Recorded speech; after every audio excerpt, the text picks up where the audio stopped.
你别跟着我，我要吐。陈曦，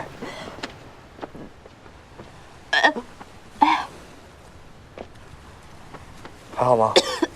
别碰我！夏灵溪，你站稳了。谁给你的酒胆呀？快喝那么多！你给的呀！你别跟着我，我要自己吹吹风。夏灵溪，你听我说行不行？不行，我不想听。你是不是又要说你喜欢我？我告诉你，我再也不想听你说的话了。你这个人，你就是总会做一些很夸张的事，说一些让人睡不着觉的话。最后，在我终于鼓起勇气想要回应你的时候，你就把自己建的高楼全都推翻了。笑什么？夏灵溪，你认真听我说好吗？我和沈文月真的什么都没有，他只是我之前的一个邻居。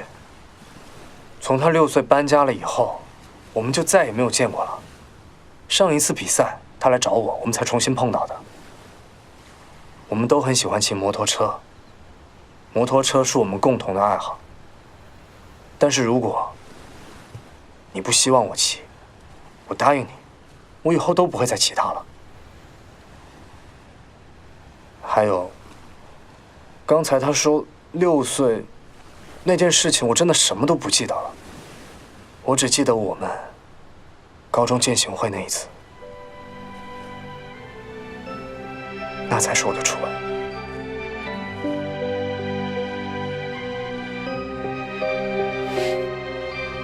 干嘛？不生气了？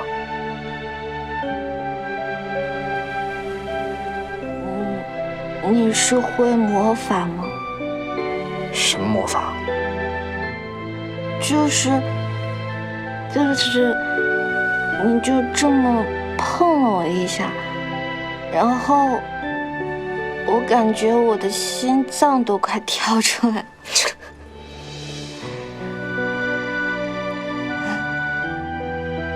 夏灵溪，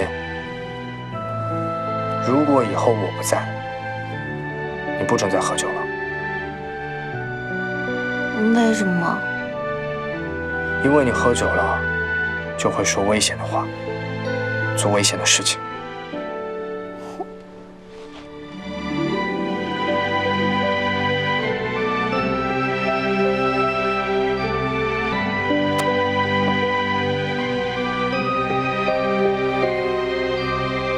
这算危险吗？